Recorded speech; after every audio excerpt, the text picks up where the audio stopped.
마태복음 10장 5절에서 15절까지 말씀입니다. 예수께서 이 12를 내어 보내시며 명하여 가라사대 이방인의 길로도 가지 말고 사마리아인의 고래도 들어가지 말고 차라리 이스라엘 집에 잃어버린 양에게로 가라. 가면서 전파하며 말하되 천국이 가까웠다 하고 병든 자를 고치며 죽은 자를 살리며 문둥이를 깨끗하게 하며 귀신을 쫓아내되 너희가 거저 받았으니 거저 주어라. 너희 전대에 금이나 은이나 동이나 가지지 말고 여행을 위하여 주머니나 두벌 옷이나 신이나 지팡이를 가지지 말라. 이는 일꾼이 저 먹을 것 받는 것이 마땅함이니라. 아무 성에나 촌에 들어가든지 그 중에 합당한 자를 찾아내어 너희 떠나기까지 거기서 머물라. 또 그 집에 들어가면서 평안하기를 빌라. 그 집이 이에 합당하면 너희 빈 평안이 거기 임할 것이요 만일 합당치 아니하면 그 평안이 너희에게 돌아올 것이니라. 누구든지 너희를 영접도 아니하고 너희 말을 듣지도 아니하거든 그 집이나 성에서 나가 너희 발에 먼지를 떨어버리라. 내가 진실로 너희에게 이르노니 심판날에 소돔과 고모라 땅이 그 성보다 견디기 쉬우리라. 오늘 본문의 내용은 예수님께서 그 12 제자를 세우시고 파송하시며 그 가서 할 일을 부탁하신 내용들입니다. 사도라 이렇게 부르기도 하고 제자라 부르기도 하는 이 12 제자들은 사도라는 뜻으로도 보냄을 받는 자라는 뜻이고 제자라 하면 그 스승을 닮은 자라 하는 뜻에서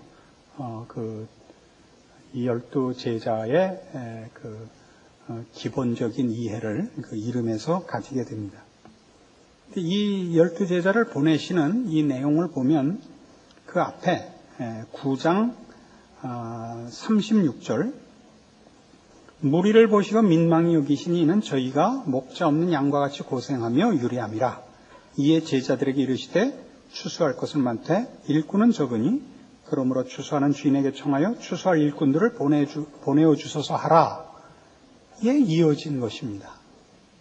그러니까 예수님께서 지금 하시는 일들은 그 35절에 기록된 바와 같이 예수께서 모든 성과 촌에 두루 다니사 저희 회당에서 가르치시며 천국 복음을 전파하시며 모든 병과 모든 약한 것을 고치신 이 일을 더 많게 하기 위해서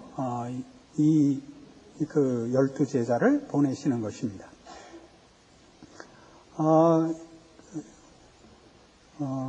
5절에 다시 10장 5절에 가서 보시면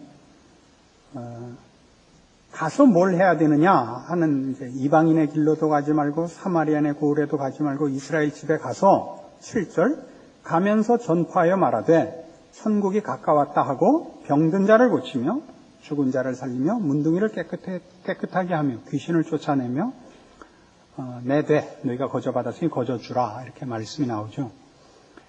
예수님께서 목자 없는 양 같은 무리를 불쌍히 여기시고 민망히 여기시고 저들을 고치시며 귀신을 쫓아내시는 이 모든 일을 말하자면 더 많은 사람에게 혜택을 주고 더 많은 사람을 만나기 위하여 이 12 제자를 보낸 겁니다. 우리 예수 믿는 사람들이 예수를 믿는다는 이름으로 가져야 하는 그 삶의 책임이 무엇이냐? 그렇게 우리가 우리 자신의 신자된 책임을 물을 때 그 첫 번째 답이 뭐냐면 이겁니다. 예수님께서 그 제자들을 보내신 것 같이 내가 보냄을 받고 있다라는 걸 인식하는 것이 신자된 자의 자기 책임에 대한 그 분명한 인식의 내용이어야 됩니다. 우리 예수를 믿는 사람들의 신앙 진전이랄까? 신앙의 고급한 길로 가는데 첫 번째 걸리는 그 걸림돌이 뭐냐 그러면 예수를 믿는 자가 그렇지 않은 자와 무엇에서 차별이 있는지를 모르는 것일 겁니다. 우리는 자꾸 나는 믿었고 저 사람들은 안 믿는데 그 믿은 자가 가지는 그 믿지 않는 자와 구별되는 어떤 보상이 있어야 된다고 생각하는데 그 보상이 뭐냐 할 때 자꾸 세상적입니다. 형통한 것이죠. 물질적 차원 혹은 세상적 차원에서의 어떤 보상들을 기대를 합니다. 그러나 오늘 우리 이 본문에서 보는 바와 같이 하나님의 자녀로 부름받은 자의 보상이랄까, 그 책임이랄까, 그런 게 뭐냐 그러면 예수 그리스도께서 이 땅에 오심으로 인하여 일어난 일들, 그 일을 더 크고 넓히고 풍성케 하기 위하여 그 제자들을 보내신 그 연장선상에서의 인식입니다. 하나님이 예수 그리스도를 보내신 것은 복을 주시기 위해서입니다. 요한복음 3장 16절이죠. 하나님이 세상을 이처럼 사랑하사 독생자를 주셨으니 이는 저를 믿는 자마다 멸망치 않고 영생을 얻게 하려 하심이라 합니다. 17절. 하나님이 그 아들을 이 세상에 보내신 것은 세상을 심판하려 하심이 아니요 구원을 얻게 하려 하심이라 합니다. 그러니까 예수 그리스도께서 이 땅에 오신 것은 우리 이 마태복음에서 여태껏 본 대로 귀신을 쫓아내며 약한 것을 고치며 병 고치는, 말하자면 그걸 다 일반화해서 얘기하자면 우리 불쌍한 인간들을 고치시고 구원하시고 복 주시기 위해서입니다. 신자된 그 보상이 뭐냐? 신자된 그 믿지 않는 자와의 차별이 뭐냐? 그러면 우리가 있음으로써 그 사회와 그 시대가 복을 받는다 하는 것입니다. 이것이 신자된 책임이며 동시에 비교할 수 없는 특권입니다. 이 지금 마태복음 10장의 내용으로만 우선 몇 가지 중요한 내용들을 봅시다. 뭘 하라 그러느냐? 7절부터 다시 보죠. 가면서 전파하여 말하되 천국이 가까웠다 하고 병든 자를 고치며 죽은 자를 살리며 문둥이를 깨끗하게 하며 귀신을 쫓아내라 이겁니다. 이 제자들이 있는 곳에 하나님께서 그 아들을 보내셔서 우리에게 베푸시려는 모든 은혜와 모든 복들이 행사되는 것입니다. 마찬가지로 오늘 우리 예수 믿는 사람들이 존재하는 것만으로도 그 존재와 그 삶과 그의 행사에 하나님의 이 은혜가 베풀어지도록 우리를 부르시는 겁니다. 우리 하나만을 위하여 부르는 것 아닙니다. 우리 잘 아는 아브라함이 부름을 받는 장면을 보십시오. 창세기 12장 1절 아브라함이 부름을 받는 장면을 보십시오. 여호와께서 아브라함에게 이르시되 너는 너의 본토 친척 아비집을 떠나 내가 네게 지시할 땅으로 가라. 내가 너로 큰 민족을 이루고 네게 복을 주어 네 이름을 창대케 하리니 너는 복의 근원이 될지라. 너를 축복하는 자에게는 내가 복을 내리고 너를 저주하는 자에게는 내가 저주하리니 땅의 모든 족속이 너를 인하여 복을 얻을 것이니라. 이 아브라함을 부르신 이유입니다. 아브라함을 불렀다면 아브라함과 그 외에 다른 사람과의 차별이 아닙니다. 아브라함을 불러서 뭘 하려냐면 모든 족속으로 복을 얻게 하려고 아브라함을 부르는 겁니다. 이 가나안 땅에 아브라함을 불러서 뭘 하죠? 그를 복의 근원을 삼는 겁니다. 그를 보고 모두가 복을 얻게 하려고 하는 것입니다. 아브라함만 복되게 하고 아브라함을 위인을 삼자는 것이 아닙니다. 아브라함을 보고 축복하는 자가 생기는 것입니다. 너는 참 복되도다. 하나님이 너와 함께 하시니 너는 참 복이 있구나. 하나님이 너를 복을 주시는구나. 그걸 알게 하여 모든 사람으로 하여금 복을 얻게 하기 위하여 아브라함이 그의 생애와 그의 존재를 하나님 앞에 쓰임받도록 부름을 받는 것입니다. 예수를 믿는 자의 복이 뭐냐? 예수를 믿는 자의 책임이 뭐냐라고 바로 이겁니다. 우리가 존재함으로써 거기에 하나님의 은혜와 찾아오심과 하나님을 알게 하는 일이 일어나는 것입니다. 우리는 그 마태복음 28장에서 마지막에서 이제 예수님께서 부활하시고 이제 승천하시기 전에 제자들에게 부탁한 그 땅끝까지 이르러 모든 족속으로 제자를 삼아 내가 너희에게 분부한 모든 것을 가르쳐 지키게 하라 하는 일 때문에 성도들의 책임을 너무 행사적으로 사역적으로 생각을 합니다. 그러니까 전도하는 일이라 이렇게 어느 이 일로서만 너무 가지는 버릇이 있는데, 지금 오늘 이 마태복음 10장에서 보는 바와 같은 우리 주 예수 그리스도께서 이 땅에 오신 일, 하나님께서 그 아들을 이 땅에 보내사 죄 가운데서 신음하는 우리를 꺼내시며 모든 약한 것과 짐진 것들을 풀어주시는 은혜와 구원과 복주심을 베푸시는 그 일에 말하자면 우리를 부르고 있고 우리를 보내고 있다는 이 깨우침, 이 인식이야말로 우리가 전도를 한다 하는 것과 어느 것이 더 앞서야 된다는 개념으로가 아니라 그 하나님의 사람으로 우리가 해야 되는 전도적 사명이 갖는 내용을 풍성케 하는, 그래서 행사로서만이 아니라 존재로서 이미 우리의 책임을 인식하고 그것이 얼마나 복된 것인가를 인식하는 내용이어야 되는 것입니다. 아브라함은 실제로 그의 생애를 이 나그네로 지내고 이 부름받은 땅, 가나안 땅에서 그가 얻은 것은 묘지 하나밖에 없습니다. 막벨라구를 돈 주고 산 것이 아브라함이 그 약속의 땅에서 가진 모든 것입니다. 그는 그가 부름받은 이 땅에서 열국의 아비가 되고 복의 근원이 되며 모든 족속으로 복을 받게 하는 부름을 받았으나 그가 이 땅에서 가진 것은 묘지 하나밖에 없습니다. 그러나 그가 이 땅을 횡행함으로, 이 땅에서 존재함으로 그를 만나는 모든 사람 앞에 말하자면 하나님이 아브라함과 함께 계셔서 저들을 만나며 아브라함을 통하여 하나님이 우리에게 무엇을 주시며 무엇을 하려 하시는가를 저들에게 펼치실 수 있었던 것입니다. 이것이 신자된 특권들입니다. 우리 예수님께서 하늘 아버지에게 추수할 것은 많되 일꾼은 적으니 추수할 일꾼을 보내어 주소서 라는 심정으로 그가 오셨고 그 제자를 파송했습니다. 우리는 그 파송을 받은 연장선상에 있습니다.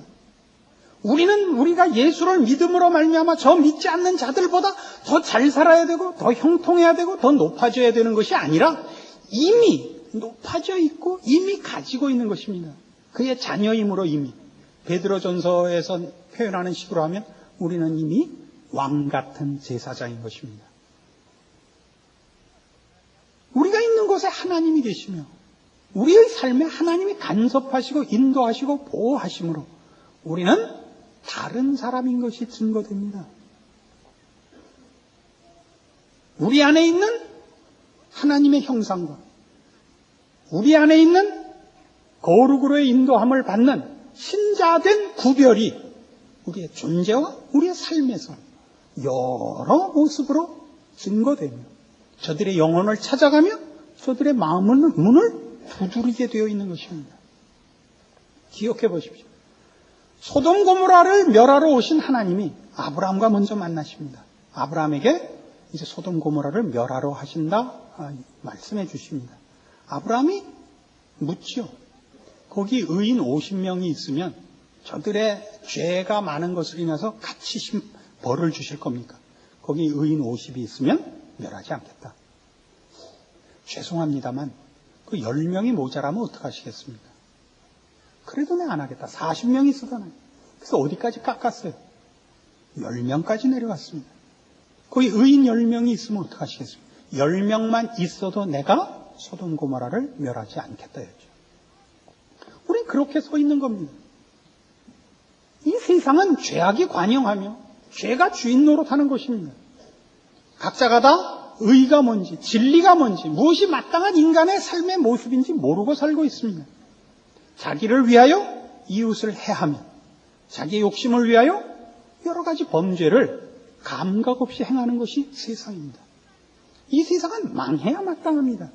벌을 받아야 마땅합니다. 그러나 우리가 있음으로써 하나님은 이 땅의 심판을 보류하십니다. 진노를 유보하십니다. 저들을 고치며 회개하며 용서하시기로 작정을 하십니다. 우리가 있으므로 그렇습니다. 우리는 믿고 너희는 믿지 않는다라는 그런 차별로 우리를 확인하지 않으며 나는 의롭게 살고 너는 그렇지 않으니까 너는 벌 받아야 된다는 식으로 보상을 요구해서는 안 됩니다. 저들은 자기네가 뭘 하는지 모릅니다. 그리고 그와 방불했던 우리가 먼저 은혜를 입은 것이고 그 은혜를 나누기 위하여 예수 그리스도께서 기꺼이 이 땅에 오시고 십자가를 지신 것 같이 오늘 우리가 몸담고 있는 이 시대와 사회에서 신자된 책임을 감수해야 되는 것입니다. 이건 책임이며 이건 복입니다. 오늘 우리의 본문을 조금 더 연결해 나가보면 마태복음 10장으로 돌아오셔서 이런 모든 일에 대한 거기 더 이해할 우리의 책임 있는 존재의 그 가치, 신자된 신분의 책임들을 이해할 내용들이 나옵니다. 8절 보십시오. 병든 자를 고치며 죽은 자를 살리며 문둥이를 깨끗하게 하며 귀신을 쫓아내되 너희가 거저받았으니 거저 주어랍니다. 거저받았다라는 건 뭐예요, 지금? 이거를 우리의 것으로 나눠주는 것이 아니라 받은 것입니다. 부탁을 받은 것입니다. 부탁을 받았다는 것은 이 일을 원하시는 분이 있고 이 일을 시키는 분이 있다는 뜻입니다. 신자된 책임에 있어서 우리가 꼭 잊지 않아야 되는 것이 뭐냐? 하나님이 그 아들을 이 땅에 보내신 것 같이, 그리하여 우리가 구원을 얻은 것 같이, 영생을 얻은 것 같이 하나님께서 불쌍한 모든 영혼들을 찾아가시며 저들을 용서하시며 구원하시며 복 주시기를 기뻐하는 일을 우리에게 시켰다는 것입니다. 이 짐을 지십시오. 이 권리를 놓치지 마십시오. 어떻게 그 권리와 책임을 수행한다고요? 존재하시는 것으로부터 그렇습니다. 하나님이 나를 구원하셨다. 나를 하나님의 자녀로 부르셨다. 왜 그러냐? 나에게서 복이 끝이지 않게 하려고요. 나를 세움으로써 거기서부터 더 많은 자에게 얼마든지 부르시는 영혼들을 만나기 위해 나를 불렀다는 걸 놓치지 마십시오. 그러니까 여러분들이 믿지 않는 자와 세상 앞에 나갈 때 댕댕거리지도 마시고 그리고 저들을 경멸하지도 말라 말입니다. 나는 예수 믿고 이 땅에 나왔고 내가 이 좋은 천국 복음을 전하러 나왔는데 니까지 것들이 나를 이렇게 대접해? 하는 건방을 떨지 마십시오. 예수 믿는 사람들이 떠는 건방이 이겁니다.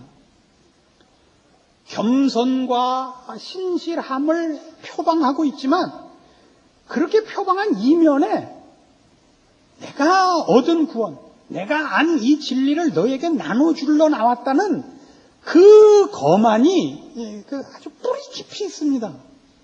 사실은 예습관인데 그걸 겉으로는 그 모습을 가장하고 있어요. 그래서 이런 거 조심하세요. 상대방이 불나서 지금 불 끄느라고 열심인데 와갖고 저 잠깐만 시간 내주시겠어요? 그런다면 아니 이 사람 지금 불난 거 안 보여. 그거보다 더 중요한 선생님의 영혼의 문제를 의논하러 왔습니다. 이게 예수 믿는 사람들이 실패하는 오해하는 구석이에요. 불부터 꺼야죠. 불부터 꺼줘야 돼요. 같이 안타까워해주고 나가서 담배 피려는데 이불 뒤집어 쓰고 피다 쌍놈의 새끼라고 같이 욕을 해야 돼. 그 정말 쌍놈 새끼라고. 근데 당신은 뭔데요? 그 와서 거드셔. 내 정신 봐라. 뭐 중요한 일이 있었는데 오늘은 바쁘실 테니까 내일 다시 오죠. 이래야 되는 거예요. 근데 왜 그걸 하죠? 왜 무례를 범하죠? 이게 중요한 일이기 때문에 라는 생각 때문에 중요하기 때문에 더 조심하셔야 됩니다.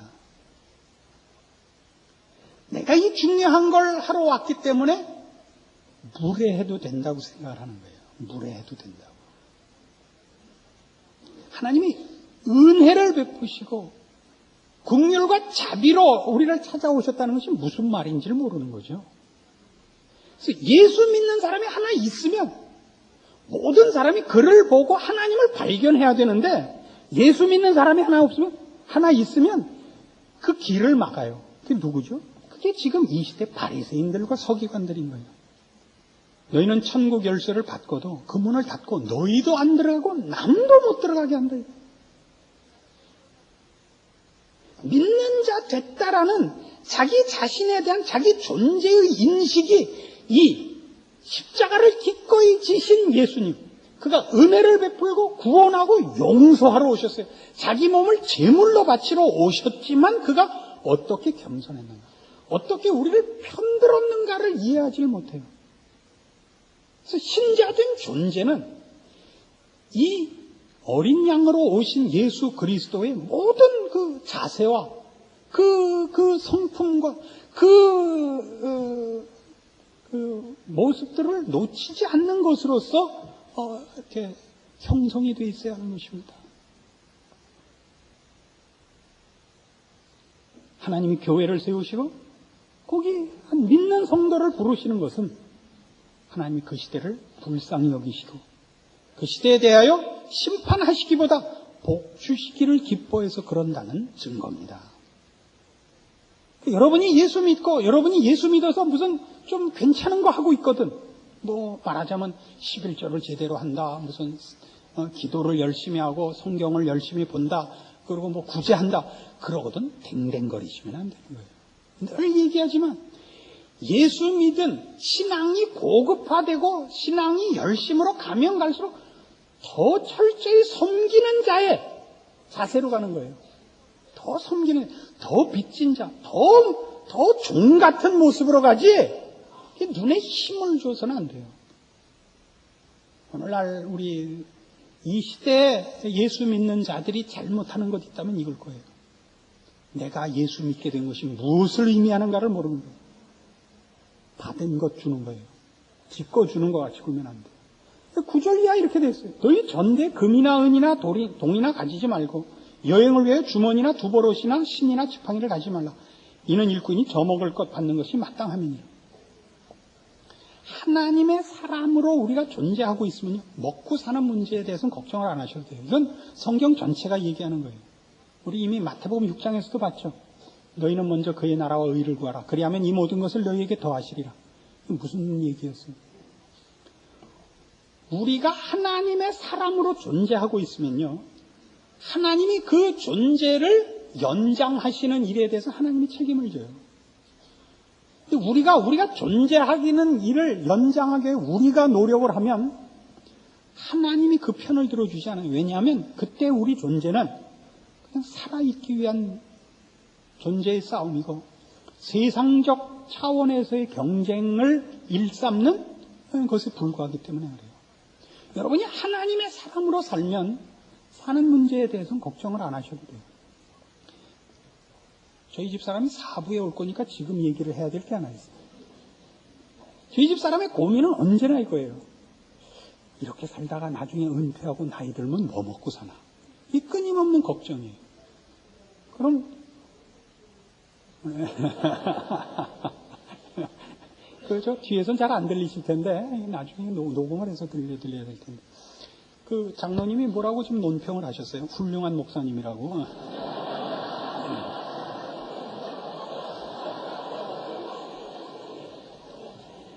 저는 배짱이 그래요. 목사를 먹여 살리려고 교인을 만드는 게 아니에요. 하나님 그렇잖아요. 하나님이 그의 성도들을 불러서 이제 이 성도들을 교육시키고 인도하려고 목사를 세운 거 아니에요. 목사 노릇을 하는 하나님이 안 굶기신다고요. 그리고 목사 노릇이 끝나면 그러면 죽어야 돼요. 확. 그냥 살아있을 필요가 없는 거예요. 그러니까 한강물도 넓고 깊고 또 먹고 죽을 약도 많은 시대예요. 그 이상은 필요가 없는 거예요. 그가 일선 목회를 안 해도 살아서 무슨 역할이 있다면, 한경식 목사님 같이 이렇게 무슨 역할이 있다면 살아있을 이유가 있는 거고, 아니면 그냥 딱 죽어야 돼요. 나이 들어서도 역할이 있어요. 그게 아니면 목사는 특히 그래요. 목사를 먹여 살리려고 교회가 있지 않아요. 그러니까 그럼 왜 저 사례는 받고 계셔? 이제 제대로 목사 노릇 하라고 주는 거죠. 다른 거 하느라고 시간 뺏기지 말라고. 그렇잖아요? 우리 모두가 그래요. 여러분이 이 사회에서 다른 무엇보다도 첫 번째 책임이 뭐냐면 하나님이 이 시대와 이 사회에 복을 베풀도록 하는 존재로 여러분의 존재 가치가 있는 거예요. 여러분이 무슨 대통령이 돼요. 여러분이 무슨 대법원장이 돼야 무슨 일을 하는 것이 아니라 이 사회와 이 나라에 하나님이 은혜를 베풀고 복을 베풀 때 따져볼 10명의 의인으로 여러분이 속해 있으면 그것이 여러분의 책임을 다하는 거예요. 그러면 하나님이 여러분이 이 사회와 이 나라에 여러분이 있음으로써 베풀어지는 은혜와 복을 베푸실 거예요. 그걸 여러분이 하고 있으면 하나님이 여러분을 내게 살려요. 그거 안 하고 딴짓하면 하나님이 여러분을 거스리시죠. 예수 믿는데 왜 잘 안 되냐고요? 그럼 딴짓해서 그래요. 종교적인 일만을 하려는 게 아니에요. 여러분 의인으로 서 있는가 보시라고요. 하나님이 이 나라와 이 민족을 대하여 사랑과 그리고 복과 기쁨을 가질 수 있는 그 조건으로서의 한 명의 의인으로 여러분이 서 있는가를 보라고요. 그렇게 서 있으면 여러분은 다른 걱정을 할 필요가 없죠. 이 성경이 요구하는 겁니다.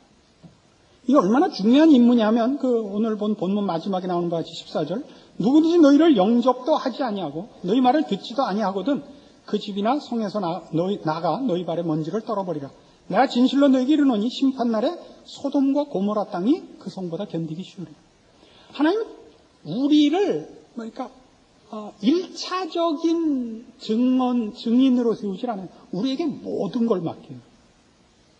예수 그리스도께서 인류를 구원하게 하여 그가 유일한 하나님의 종으로 오시는 거예요. 예수님이 하다 실패하면 그 다음이 있고 그 다음이 있지 않아요. 예수님이 한 게 하나 있고 그 다음에 누가 이런 게 없어요. 우리를 마치 그렇게 보내세요.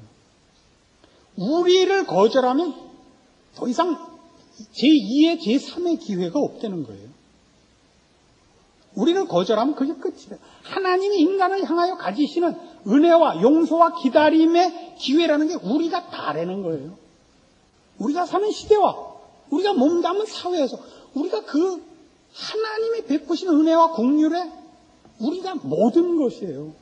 이 책임을 안다면 우리가 이 책임을 제대로 못하면 성경식으로 하면 그 사람들의 핏값을 너희에게 묻겠다가 되는 거죠. 매일 나가서 전도하려는 거 아닙니다.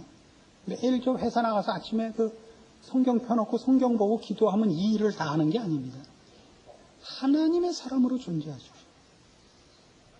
여러분 삶에 맡겨진 모든 일들에 대하여 하나님을 섬기는 사람으로서 사십시오. 의롭고 거룩하며 진실하며 하나님의 은혜를 구하며 그의 기뻐하심을 소원하는 사람으로 여러분에게 맡겨진 인생을 사셔야 되고 여러분에게 맡겨진 직분을 수행하셔야 됩니다. 여러분이 가진 이 책임의 고급함을 아시겠습니까? 여러분이 하나님의 자녀로 존재하는 가치를 아시겠습니까? 이거 외에 뭘 더 구하시겠습니까? 여러분이 매면 하늘에서도 매이는 것이고 여러분들이 풀면 하늘에서도 풀리는 겁니다. 성도라, 하나님의 자녀라 라는 신분과 이름이 갖는 가치를 아시겠습니까? 여러분 하나가 없으면 그 사회가 하나님의 외면함을 받는 겁니다. 여러분이 하나 있으면 여러분 때문에 그 사회와 그 시대를 하나님이 은혜와 긍휼로 만나주시는 것입니다. 신자된 책임과 여러분의 고급한 존재의 가치를 인식하셔서 여러분의 신앙에 하나님의 자녀로 존재하는 그 책임에 대하여 감사와 충성과 승리가 있기를 바랍니다. 기도하십시오. 하나님 아버지 은혜를 감사합니다. 우리 하나님께서 우리를 사랑하시며 우리를 통하여 일하시며 우리를 복의 근원으로 세우신 것을 확인하고 감사드립니다. 우리를 축복하는 자에게 하나님 복 주시고 우리를 저주하는 자를 저주할 것을 이제 믿습니다. 그러므로 우리 존재의 책임, 하나님의 자녀라는 이름으로 일컫는 받은 우리 신분의 책임을 감당할 믿음을 주시옵소서.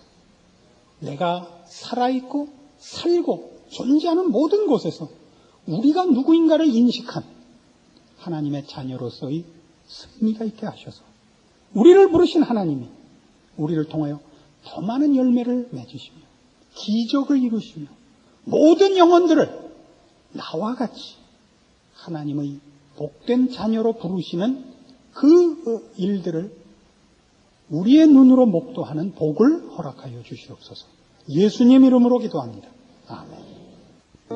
지금은 우리 주 예수 그리스도의 은혜와 하나님 아버지의 극진하신 사랑과 성령님의 교통하심이 주의 자녀된 우리의 책임과 그 거룩한 특권을 주 안에서 확인하고 충성과 승리를 약속하고 돌아가는 심령들 위해 영원토록 함께 있을지어다. 아멘.